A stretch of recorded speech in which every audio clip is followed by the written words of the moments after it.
Hi friends, welcome back to my channel. ಇವತ್ತು ತುಂಬ ರುಚಿಯಾದ ಥಾಲಿ ಎಲ್ರಿಗೂ ಇಷ್ಟ ಆಗುತ್ತೆ ನೋಡಿ. ಈ ರೀತಿ ಉಪ್ಪಿನಕಾಯಿ, ಚಟ್ನಿ, ಆಮೇಲೆ ಮೊಸರು ಮತ್ತು ಈ ಆರೋಗ್ಯಕರವಾದ ಈ ಪಲ್ಯ, ಅದ್ರ ಜೊತೆ ಸೂಪರ್ ಸಾಫ್ಟ್ ಆದಂತಹ ಈ ಚಪಾತಿ, ಅದ್ರ ಜೊತೆ ಈ ನಿಂಬೆಹಣ್ಣಿನ ಚಿತ್ರಾನ್ನ ಮತ್ತು ಈ ಮೊಸರನ್ನ ಸ್ಪೆಷಲ್ ಆಗಿರುತ್ತೆ. ತುಂಬ ರುಚಿಯಾಗಿರುತ್ತೆ. ನೀವು ಒಮ್ಮೆ ತಿಂದರೆ ಪದೇ ಪದೇ ಮಾಡಿ ತಿಂತೀರಾ, ಅಷ್ಟೊಂದು ಆರೋಗ್ಯಕರವಾದ ಒಂದು ಥಾಲಿ ಅಂತ ಹೇಳ್ಬೋದು. ಬನ್ನಿ ಯಾವ ರೀತಿ ಮಾಡೋದು ಅಂತ ನೋಡೋಣ. ಇಲ್ಲಿ ಮೊದಲು ನಾನು ಚಪಾತಿ ಮಾಡಲಿಕ್ಕೆ ಹಿಟ್ಟನ್ನು ಕಲಿಸ್ಕೊಳ್ತೀನಿ. ಇಲ್ಲಿ ನಾನು ಗೋಧಿ ಹಿಟ್ಟನ್ನು ಹಾಕ್ಕೊಳ್ತಾ ಇದ್ದೀನಿ. ಗೋಧಿ ಹಿಟ್ಟು ಮತ್ತು ಈ ಥರ ಎಲ್ಲ ಇದರಲ್ಲಿ ನಾನು ಕೆಲವೊಂದು ಸೀಕ್ರೆಟ್ ಇಂಗ್ರೀಡಿಯೆಂಟ್ಸ್ ಹಾಕ್ತೀನಿ. ತುಂಬ ರುಚಿಯಾಗಿರುತ್ತೆ, ಸೂಪರ್ ಸಾಫ್ಟ್ ಆಗಿರುತ್ತೆ. ಇಲ್ಲಿ ನೋಡಿ, 2 ಕಪ್ಪಷ್ಟು ನಾನು ಹಿಟ್ಟು ಹಾಕ್ಕೊಂಡಿದ್ದೀನಿ, ಗೋಧಿ ಹಿಟ್ಟು, ಮತ್ತು 2 ಸ್ಪೂನಷ್ಟು ಕಡಲೆ ಹಿಟ್ಟನ್ನು ಹಾಕ್ಕೊಂಡಿದ್ದೀನಿ. ಸ್ವಲ್ಪ ಉಪ್ಪು, ಅರ್ಧ ಸ್ಪೂನಷ್ಟು ಅಜ್ವಾಯಿನ್ ಅಥವಾ ಓಂ ಕಾಳು. ಇದು ಡೈಜೆಷನ್ಗೆ ತುಂಬ ಹೆಲ್ಪ್ ಆಗುತ್ತೆ, ಹಾಗಾಗಿ ಇದನ್ನು ಮಿಸ್ ಮಾಡಬೇಡಿ. 1 ಸ್ಪೂನ್ ಅಥವಾ ಒಂದು ಅರ್ಧ ಸ್ಪೂನಷ್ಟು ಜೀರಿಗೆ, ಒಂದು 2 ಸ್ಪೂನಷ್ಟು ಎಣ್ಣೆ, ಈ ಥರ ಹಾಕ್ಕೊಂಬಿಟ್ಟು ಇದನ್ನು ಕಲಿಸ್ಕೋಬೇಕು. ಕಡಲೆ ಹಿಟ್ಟು ಹಾಕೊಳ್ಳೋದ್ರಿಂದ ತುಂಬ ಚೆನ್ನಾಗಿ ರುಚಿ ಬರುತ್ತೆ. ಒಂದು 2 ಸ್ಪೂನು ಮಿಸ್ ಮಾಡದೆ ಹಾಕ್ಕೊಳ್ಳಿ, ಒಂಥರ ಡಿಫ್ರೆಂಟಾಗಿರುತ್ತೆ ಮತ್ತು ತುಂಬ ಸಾಫ್ಟ್ ಕೂಡ ಬರುತ್ತೆ. ಹಾಗಾಗಿ ಈ ರೀತಿಯಾಗಿ ಹಾಕ್ಕೊಂಡು ಈಗ ಸ್ವಲ್ಪನೇ ನೀರು ಹಾಕ್ಕೊಂಡು ಚಪಾತಿ ಹಿಟ್ಟಿನ ಹದಕ್ಕೆ ನಾನು ಕಲಿಸ್ಕೊಳ್ತೀನಿ. ನಂತರ ಇಲ್ಲಿ ಒಂದು 2 ಸ್ಪೂನಷ್ಟು ಎಣ್ಣೆ ಹಾಕ್ಕೋಬೇಕು. ಎಣ್ಣೆ ಹಾಕ್ಕೊಂಡು ಈ ರೀತಿಯಾಗಿ ಕಲಿಸ್ಕೊಂಡು ನೋಡಿ, ಈ ರೀತಿಯಾಗಿ ಚಪಾತಿ ಹಿಟ್ಟಿನ ಹದಕ್ಕೆ ಕಲಿಸ್ಬಿಟ್ಟು ಇದನ್ನು ಸ್ವಲ್ಪ ಹೊತ್ತು ನಾನು ರೆಸ್ಟ್ ಮಾಡಲಿಕ್ಕೆ ಇಡ್ತೀನಿ. ಅಷ್ಟರಲ್ಲಿ ನಾವು ಬೇರೆ ಕೆಲಸಗಳನ್ನು, ಅಂದರೆ ಬೇರೆ ಪಲ್ಯಗಳನ್ನು ಮಾಡ್ಕೋಬೋದು.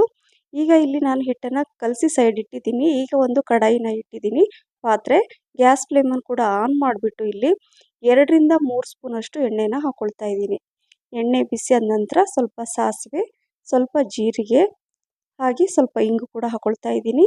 4ರಿಂದ 5 ಹಸಿಮೆಣಸಿನ್ಕಾಯಿ ಎಲ್ಲ ಎಣ್ಣೆಯಲ್ಲಿ ಫ್ರೈ ಮಾಡ್ಕೋಬೇಕು. ನಂತರ ಹೆಚ್ಚಿರುವಂತಹ 1 ಈರುಳ್ಳಿ ಸಣ್ಣಕ್ಕೆ ಹೆಚ್ಚಿಬಿಟ್ಟು ಹಾಕ್ಕೊಳ್ಳಿ.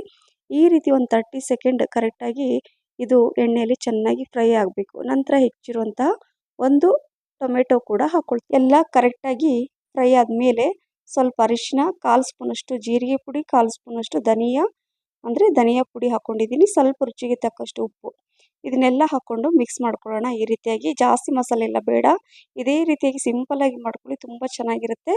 ಇಲ್ಲಿ ನಾನು 1 ಬಟ್ಲಷ್ಟು, ಅಂದರೆ ಒಂದು ದೊಡ್ಡ ಬಟ್ಲಷ್ಟು ಇದು ನುಗ್ಗೆಕಾಯಿ ಸೊಪ್ಪು ಚೆನ್ನಾಗಿ ಕ್ಲೀನ್ ಮಾಡಿ ತೊಳೆದ್ಬಿಟ್ಟು ಈಗ ನಾನು ಇದರಲ್ಲಿ ಹಾಕ್ಕೊಳ್ತಾ ಇದ್ದೀನಿ. ನುಗ್ಗೆ ಸೊಪ್ಪು ರಿಚ್ ಐರನನ್ನು ಹೊಂದಿರುವಂಥ ಸೊಪ್ಪು, ಶುಗರ್ ಇದ್ದವರಿಗೆ ಒಂದು ಸೂಪರ್ ಆದ ಒಂದು ಫುಡ್ ಅಂತ ಹೇಳ್ಬೋದು. ಸೊಪ್ಪು ಹಾಕಿ ಒಂದು ಸ್ವಲ್ಪ ಹೊತ್ತು ಮಿಕ್ಸ್ ಮಾಡಿದ ಮೇಲೆ ಇಲ್ಲಿ ನಾನು ಹೆಸರು ಕಾಳು, ನೆನೆಸಿರೋಂಥ ಹೆಸರು ಕಾಳನ್ನು ಹಾಕ್ಕೊಳ್ತಾ ಇದ್ದೀನಿ. ಹೆಸರು ಕಾಳು ಕೂಡ ತುಂಬ ತಂಪು ನಮ್ಮ ದೇಹಕ್ಕೆ. ನುಗ್ಗೆ ಸೊಪ್ಪು ಸ್ವಲ್ಪ ಹೀಟ್ ಆದರೆ ಹೆಸರು ಕಾಳು ಸ್ವಲ್ಪ ತಂಪನ್ನು ಕೊಡುತ್ತೆ, 2 ಬ್ಯಾಲೆನ್ಸ್ ಆಗುತ್ತೆ. ಸ್ವಲ್ಪ ನೀರು ಹಾಕ್ಕೊಂಡು ಇದನ್ನು ಮಿಕ್ಸ್ ಮಾಡಿಕೊಂಡು ಈಗ ಲೋ ಮೀಡಿಯಂ ಫ್ಲೇಮಲ್ಲಿ ಇದನ್ನು ಒಂದು 5ರಿಂದ 6 ನಿಮಿಷ ಇದು ಕರೆಕ್ಟಾಗಿ ಬೇಯಿಸಬೇಕು. ಅಂದರೆ ಕುಕ್ ಆಗಲಿ ಚೆನ್ನಾಗಿ. ನೋಡಿ, ಈ ರೀತಿಯಾಗಿ ಬರಬೇಕು, ಜಾಸ್ತಿ ನೀರು ಕೂಡ ಹಾಕ್ಕೋಬಾರ್ದು. ಈಗ ಈ ಪಲ್ಯ ಕೂಡ ರೆಡಿ ಆಯಿತು. ಮುಚ್ಚಿಟ್ಬಿಟ್ಟು ಒಂದು 5ರಿಂದ 6 ನಿಮಿಷ ಸಾಕು, ಬೇಗನೆ ಇದು ಆಗುತ್ತೆ. ಸೊ ಪಲ್ಯ ಕೂಡ ಆಯಿತು. ಈಗ ನಾನಿಲ್ಲಿ ಅನ್ನ ಮಾಡಿ ಇಟ್ಕೊಂಡಿದ್ದೆ, ಸೊ ಮೊಸರು ಕೂಡ ನಾನು ಸೈಡಲ್ಲಿ ಮಿಕ್ಸ್ ಮಾಡಿ ಇಟ್ಕೊಂಡಿದ್ದೀನಿ. ಈಗ ಅನ್ನನ 2 ಭಾಗವಾಗಿ ನಾನು ಮಾಡ್ಕೊಳ್ತಾ ಇದ್ದೀನಿ. ನೋಡಿ, ಸ್ವಲ್ಪ ಬಿಸಿ ಇದೆ ಅನ್ನ, ತಣ್ಣಗಾಗಲಿ. ಸೊ ಈ ಸ್ವಲ್ಪ ತಣ್ಣಗಾದ್ಮೇಲೆ ಇಲ್ಲಿ ನಾನು ಒಗ್ಗರಣೆ ಪಾತ್ರೆ ಇಟ್ಕೊಳ್ತಾ ಇದ್ದೀನಿ. ಒಂದು 2ರಿಂದ 3 ಸ್ಪೂನಷ್ಟು ಎಣ್ಣೆ ಹಾಕ್ಕೊಳ್ತಾ ಇದ್ದೀನಿ. ಎಣ್ಣೆ ಬಿಸಿ ಆದಮೇಲೆ ಸ್ವಲ್ಪ ಸಾಸಿವೆ, ಹಾಗೆ ಇಲ್ಲಿ ನಾನು 2 ಸ್ಪೂನಷ್ಟು ಕಡಲೆ ಬೇಳೆನ ಹಾಕ್ಕೊಳ್ತಾ ಇದ್ದೀನಿ.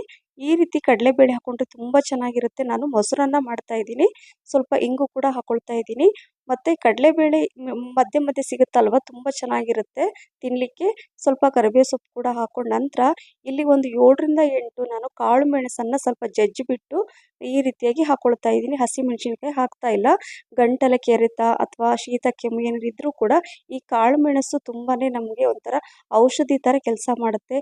ಕಾಳು ಮೆಣಸು ಇಷ್ಟ ಇಲ್ಲ ಅಂದವರು ಸ್ವಲ್ಪ ಹಸಿಮೆಣಸಿನ್ಕಾಯಿ ಹಾಕ್ಕೊಳ್ಳಿ ಅಥವಾ ಒಣಮೆಣಸಿನ್ಕಾಯಿ ಹಾಕ್ಕೋಬೋದು. ಇಲ್ಲಿ ನಾನು ಮೊಸರನ್ನು ಹಾಕ್ಕೊಳ್ತಾ ಇದ್ದೀನಿ. ಆ ಅನ್ನಕ್ಕೆ ಎಷ್ಟು ಬೇಕೋ ಅಷ್ಟು ನಾನು ಮೊಸರನ್ನು ಹಾಕ್ತಾ ಇದ್ದೀನಿ. ಮೊಸರು ಹಾಕ್ಕೊಂಡು ಈ ರೀತಿಯಾಗಿ ಕರೆಕ್ಟಾಗಿ ಮಿಕ್ಸ್ ಮಾಡ್ಕೊಳ್ಳಿ. ನಂತರ ಇಲ್ಲಿ ದಾಳಿಂಬೆ ಹಾಕ್ಕೊಳ್ತಾ ಇದ್ದೀನಿ, ಒಂದು ಅರ್ಧ ಬಟ್ಲಷ್ಟು. ಸ್ವಲ್ಪ ಒಣ ದ್ರಾಕ್ಷಿ, ಹೆಚ್ಚಿರುವಂತಹ ಕೊತ್ತಂಬರಿ ಸೊಪ್ಪು, ಸ್ವಲ್ಪ ರುಚಿಗೆ ತಕ್ಕಷ್ಟು ಉಪ್ಪು ನೋಡಿಕೊಂಡು ಹಾಕ್ಕೊಂಡು ನೋಡಿ ಈ ರೀತಿಯಾಗಿ ಮಿಕ್ಸ್ ಮಾಡ್ಕೋಬೇಕು. ಈ ಮೊಸರನ್ನ ಈ ರೀತಿ ಮಾಡಿದರೆ ನಿಜವಾಗ್ಲೂ ಇದು ನಿಮ್ಮ ಫೇವ್ರೇಟ್ ಆಗಿಬಿಡುತ್ತೆ, ಅಷ್ಟು ರುಚಿಯಾಗಿರುತ್ತೆ. ನೋಡಿ, ಈ ಮೊಸರನ್ನ ಕೂಡ ರೆಡಿ ಆಯಿತು. ಈಗ ಇದನ್ನು ಕೂಡ ನಾನು ಸೈಡಲ್ಲಿ ಇಡ್ತೀನಿ. ಹಾಗೆ ಉಳಿದಿರುವಂಥ ಅನ್ನ, ಇದನ್ನು ಲೆಮನ್ ರೈಸ್ ಅಥವಾ ನಿಂಬೆಹಣ್ಣಿನ ಚಿತ್ರಾನ್ನ ಮಾಡ್ಕೊಳ್ತೀನಿ. ಸ್ವಲ್ಪ ಎಣ್ಣೆ ಹಾಕ್ಕೊಂಬಿಟ್ಟು ಸ್ವಲ್ಪ ಸಾಸಿವೆ, ಹಾಗೆ ನಾನಿಲ್ಲಿ ಶೇಂಗಾ ಬೀಜನ ಹಾಕ್ತಾ ಇದ್ದೀನಿ. ಯಾಕಂದರೆ ಚಿತ್ರಾನ್ನಕ್ಕೆ ಶೇಂಗಾ ಬೀಜ ಇರಲೇಬೇಕು. ಶೇಂಗಾ ಬೀಜ ಹಾಕಿದ ಮೇಲೆ ಸ್ವಲ್ಪ ಕರಿಬೇವು ಹಾಗೆ 1 ಸ್ಪೂನಷ್ಟು ಕಡಲೆಬೇಳೆ ಕೂಡ ಹಾಕ್ಕೊಳ್ತಾ ಇದ್ದೀನಿ. ನಂತರ ಇವೆಲ್ಲ ಕರೆಕ್ಟಾಗಿ ಎಣ್ಣೆಯಲ್ಲಿ ಮಿಕ್ಸ್ ಮಾಡಬೇಕು. ಒಂಥರ ತಿನ್ನುವಾಗ ಒಂಥರ ತುಂಬ ಕ್ರಿಸ್ಪಿಯಾಗಿರಬೇಕು. ಆ ರೀತಿ ನಿಧಾನಕ್ಕೆ ಫ್ರೈ ಮಾಡಿ ಸ್ವಲ್ಪ ಹಿಂಗೆ ಹಾಕ್ಕೊಂಡಿದ್ದೀನಿ. ಹಾಗೆ ಒಂದು 2 ಒಣಮೆಣಸಿನ್ಕಾಯಿ ಕಟ್ ಮಾಡಿ ಹಾಕ್ಕೊಳ್ತಾ ಇದ್ದೀನಿ. ಎಲ್ಲವೂ ಲೋ ಮೀಡಿಯಮ್ ಫ್ಲೇಮಲ್ಲೇ ಚೆನ್ನಾಗಿ ಮಿಕ್ಸ್ ಮಾಡ್ಕೋಬೇಕಾಗತ್ತೆ. ನೋಡಿ ಈ ರೀತಿ ಮಿಕ್ಸ್ ಮಾಡ್ಕೊಂಡ ನಂತರ ಈಗ ನಾನು ಸ್ವಲ್ಪ ಅರಿಶಿಣ ಹಾಕ್ತಾ ಇದ್ದೀನಿ. ಅರಿಶಿಣ ಹಾಕ್ಕೊಂಡು ಕೂಡ ಚೆನ್ನಾಗಿ ಮಿಕ್ಸ್ ಮಾಡಿ ಗ್ಯಾಸ್ ಫ್ಲೇಮನ್ನು ಈಗ ಆಫ್ ಮಾಡ್ತಾ ಇದ್ದೀನಿ. ನಂತರ ಈ ಅನ್ನದಲ್ಲಿ ನಾನು ಆ ಒಗ್ಗರಣೆನ ಇದರಲ್ಲಿ ಹಾಕ್ತಾ ಇದ್ದೀನಿ. ನೋಡಿ ಈ ರೀತಿಯಾಗಿ ಹಾಕ್ಕೋಬೇಕು. ನಂತರ ಚೆನ್ನಾಗಿ ಕಲಿಸ್ಕೊಳ್ಳೋಣ. ಈ ರೀತಿಯಾಗಿ ಬೇಗನೆ ಆಗುತ್ತೆ. ಲೆಮನ್ ರೈಸ್ ಅಂದರೆ ಎಲ್ರಿಗೂ ಇಷ್ಟನೇ ಅಲ್ವಾ. ಸೊ ಈಗ ಇದನ್ನು ನಾನು ಚೆನ್ನಾಗಿ ಕಲಿಸ್ಕೊಂಡಿದ್ದೀನಿ. ನಂತರ ಇಲ್ಲಿ ಸ್ವಲ್ಪ ಉಪ್ಪು ಹಾಕ್ಕೊಳ್ತಾ ಇದ್ದೀನಿ. ನಾನು ಅನ್ನ ಮಾಡುವಾಗ ಕೂಡ ಸ್ವಲ್ಪ ಉಪ್ಪು ಹಾಕ್ಕೊಂಡಿದ್ದೆ. ಕಡಿಮೆ ಅನಿಸಿದ್ದಕ್ಕೆ ಸ್ವಲ್ಪ ಉಪ್ಪು ಹಾಕ್ಕೊಂಡು ಮಿಕ್ಸ್ ಮಾಡಿಕೊಂಡು ನಂತರ ಇಲ್ಲಿ ನಾನು ನಿಂಬೆಹಣ್ಣಿನ ರಸ ಹಾಕ್ತಾ ಇದ್ದೀನಿ. 1 ನಿಂಬೆಹಣ್ಣ ಹಾಕ್ಕೊಳ್ತಾ ಇದ್ದೀನಿ. ನಂತರ ಹೆಚ್ಚಿರುವಂಥ ಕೊತ್ತಂಬರಿ ಸೊಪ್ಪು ಹಾಕ್ಕೊಂಡು ಮಿಕ್ಸ್ ಮಾಡ್ಕೊಳ್ಳಿ. ಫಟಾಫಟ್ ಅಂತ ಈ ಲೆಮನ್ ರೈಸ್ ರೆಡಿ ಆಯಿತು. ಬಾಯಿ ಚಪ್ಪರಿಸಿ ತಿನ್ನುವಂತಹ ಈ ರೈಸ್ ಹಾಗೆ ಈ ಮೊಸರನ್ನ ತುಂಬ ಚೆನ್ನಾಗಿರುತ್ತೆ. ಸೊ 2 ಆಯಿತು. ಈಗ ಲಾಸ್ಟಲ್ಲಿ ನಾನು ಹಿಟ್ಟು ಕಲಸಿಟ್ಟಿದ್ನಲ್ವ ಚಪಾತಿ ಹಿಟ್ಟು, ಈಗ ನಾನು ಸೈಡಲ್ಲಿ ನಾನು ಹಂಚು ಕೂಡ ಇಟ್ಟಿದ್ದೀನಿ. ಚಪಾತಿ ಮಾಡಲಿಕ್ಕೆ ಹಂಚು ಬಿಸಿಯಾಗಿದೆ. ಈಗ ಹಿಟ್ಟು ತೊಗೊಂಡು ಈಗ ನಾನು ಚಪಾತಿನ ಮಾಡ್ಕೊಳ್ತೀನಿ. ಸ್ವಲ್ಪ ಡಿಫ್ರೆಂಟಾಗಿ ಮಾಡ್ತೀನಿ, ತೋರಿಸ್ತೀನಿ ನಿಮಗೆ. ನೋಡಿ ಈ ರೀತಿ ಸ್ವಲ್ಪ ಉದ್ಕೊಂಬಿಟ್ಟು ಸ್ವಲ್ಪ ಎಣ್ಣೆ ಹಾಕ್ಕೋಬೇಕಾಗತ್ತೆ. ಎಣ್ಣೆ ಹಾಕ್ಕೊಂಡು ಸ್ವಲ್ಪ ಒಣ ಹಿಟ್ಟು ಗೋಧಿ ಹಿಟ್ಟನ್ನು ಹಾಕ್ಕೊಂಡು ಈ ರೀತಿಯಾಗಿ ಫೋಲ್ಡ್ ಮಾಡ್ಕೋಬೇಕು. ನಾನು ತೋರಿಸ್ತಾ ಇದ್ದೀನಲ್ವ, ಇದೇ ರೀತಿಯಾಗಿ ಒಮ್ಮೆ ಮಾಡಿ ಅಂದರೆ ಚಪಾತಿ ನೀವು ಬೆಳಗ್ಗೆ ಮಾಡಿದರೆ ರಾತ್ರಿ ತನಕ ತುಂಬ ಸಾಫ್ಟಾಗಿರುತ್ತೆ.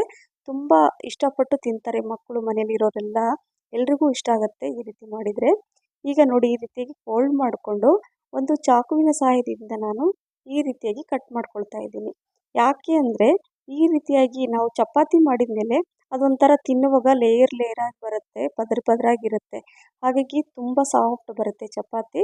ಸೊ ಹಾಗಾಗಿ ಒಂದ್ಸಲ ನೀವು ಈ ರೀತಿ ಮಾಡಿ ತುಂಬ ಚೆನ್ನಾಗಿ ಬರುತ್ತೆ. ಸೊ ಇದೇ ರೀತಿಯಾಗಿ ನಾನು ಚಪಾತಿನ ಉದ್ಕೊಂಡ್ಬಿಟ್ಟು ಕಾದಿರೋ ಹಂಚಲ್ಲಿ ಸ್ವಲ್ಪ ಎಣ್ಣೆ ಹಾಕ್ಕೊಂಡು ಚಪಾತಿ ಕೂಡ ಬೇಯಿಸ್ಕೊಳ್ತಾ ಇದ್ದೀನಿ. ಈ ರೀತಿಯಾಗಿ ನಾನು ಲಾಸ್ಟಲ್ಲಿ ಎಲ್ಲ ಅಡುಗೆ ಮಾಡಿದ ನಂತರ ಲಾಸ್ಟಲ್ಲಿ ಚಪಾತಿ ಮಾಡಿದರೆ ಏನಾಗುತ್ತೆ, ಬಿಸಿ ಬಿಸಿ ಚಪಾತಿ ಆ ಪಲ್ಯ ಜೊತೆ ಚಿತ್ರಾನ್ನ, ಮೊಸರನ್ನ ಎಲ್ಲವೂ ಕೊಟ್ಬಿಟ್ರೆ ನಿಜವಾಗ್ಲೂ ತುಂಬ ತಿಂದು ಖುಷಿಯಾಗಿರ್ತಾರೆ. ಹಾಗಾಗಿ ಒಮ್ಮೆ ಇದೇ ರೀತಿಯಾಗಿ ನೀವು ಮಾಡಿ ನೋಡಿ, ತೋರಿಸ್ತೀನಿ. ಚಪಾತಿ ನೋಡಿ ಈ ರೀತಿಯಾಗಿ ಬರುತ್ತೆ, ಪದರಾಗಿ ಬರುತ್ತೆ. ಹಾಗಾಗಿ ನೀವು ಒಮ್ಮೆ ಈ ರೀತಿಯಾಗಿ ಮಾಡಿ. ಈ ರೀತಿಯಾಗಿ ನಾನು ಎಲ್ಲ ಚಪಾತಿನ ಮಾಡಿ ಇಟ್ಕೊಂಡಿದ್ದೀನಿ. ಈಗ ರುಚಿಯಾದ ಥಾಲಿ ರೆಡಿ ಆಗುತ್ತೆ. ಬನ್ನಿ ಒಂದೊಂದಾಗಿ ಬಡಿಸ್ತೀನಿ. ಮೊದಲು ಉಪ್ಪಿನಕಾಯಿ ಹಾಗೆ ಮನೆಯಲ್ಲೇ ಮಾಡಿರುವಂತಹ ಶೇಂಗಾ ಚಟ್ನಿ, 2 ವಿಧವಾಗಿ ಇದೆ ಇದು ಶೇಂಗಾ ಚಟ್ನಿ ಪುಡಿ, ಸ್ವಲ್ಪ ಮೊಸರು ಹಾಗೆ ಈ ನುಗ್ಗೆ ಸೊಪ್ಪು ಮತ್ತು ಹೆಸರು ಕಾಳಿನ ಐರನ್ ರಿಚ್ ಹೊಂದಿರುವಂತಹ ಈ ಪಲ್ಯ, ಬಿಸಿ ಬಿಸಿ ಪಲ್ಯ ಹಾಗೆ ಬಿಸಿ ಬಿಸಿ ಈ ಚಪಾತಿ, ನಂತರ ಬಾಯಿ ಚಪ್ಪರಿಸಿ ತಿನ್ನುವಂತಹ ಈ ಚಿತ್ರಾನ್ನ ಮತ್ತು ಈ ಮೊಸರನ್ನ. ಸೊ ಈ ಥಾಲಿ ರೆಡಿ ಆಯಿತು. ಈ ರೆಸಿಪಿ ನಿಮಗೆ ಇಷ್ಟ ಆಗಿದ್ದರೆ ಲೈಕ್, ಶೇರ್, ಕಮೆಂಟ್ಸ್ ಮತ್ತು ಸಬ್ಸ್ಕ್ರೈಬ್ ಮಾಡೋದನ್ನು ಮರಿಬೇಡಿ. ಹಾಗೆ ನಿಮ್ಮ ಫ್ರೆಂಡ್ಸ್ ಮತ್ತು ಫ್ಯಾಮಿಲಿ ಕೂಡ ಶೇರ್ ಮಾಡಿ. ಹಾಗೆ ನನ್ನ ಫೇಸ್ಬುಕ್ ಪೇಜನ್ನು ಫಾಲೋ ಮಾಡೋದನ್ನು ಮರಿಬೇಡಿ. ಮತ್ತೆ ಇನ್ನೊಂದು ಆರೋಗ್ಯಕರವಾದ ರುಚಿಯಾದ ರೆಸಿಪಿ ಜೊತೆ ಸಿಗ್ತೀನಿ. Thank you for watching. Bye.